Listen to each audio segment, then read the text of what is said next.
En un peu moins de 15 ans, Internet s'est imposé dans nos vies au point qu'aujourd'hui, par exemple, on ne peut pas payer ses impôts si on ne sait pas se connecter via Internet aux sites gouvernementaux.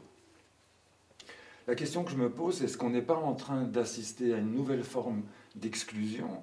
Et plus largement, quels sont les dangers qu'Internet nous fait courir? On voit des avantages, mais quels sont aussi les dangers qu'Internet nous fait courir? Je crois qu'il faut placer ces conditions de vie dans le contexte général d'une évolution des espèces.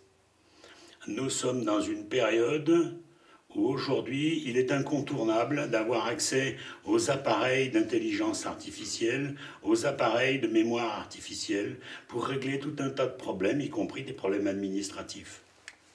De la même manière qu'il a fallu que Sapiens a éliminé Sapiens, de la même manière que Sapiens a éliminé Habilis, il y a toujours le règne suivant qui élimine les habitudes du règne précédent.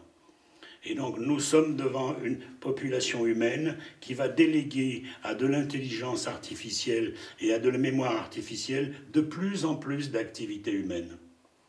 C'est pas la fin, c'est le début d'un processus de mutation profonde. Ça veut dire que l'homme va se vider de toute intelligence, l'homme va se vider de toute mémoire, parce que les appareils le feront mieux que lui. Nous ne pouvons pas faire autrement que de nous interroger sur « mais que va-t-il rester dans nos têtes quand la mémoire et l'intelligence auront foutu le camp dans ces appareils? Serons-nous des hommes pris en otage par tous ces appareils, ou serons-nous des hommes habités pour avoir d'autres expériences, comme des expériences inspirées que jamais le monde informatique ne pourra nous prendre? Je crois que l'homme inspiré est la suite de l'homme intelligent.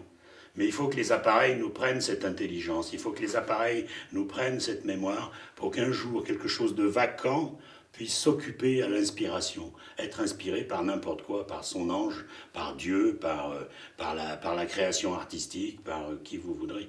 Il y a un monde de l'homme inspiré à découvrir. Aujourd'hui, nous sommes devant une dépendance qui va être croissante envers une intelligence artificielle et une mémoire artificielle. Des gens passeront pas.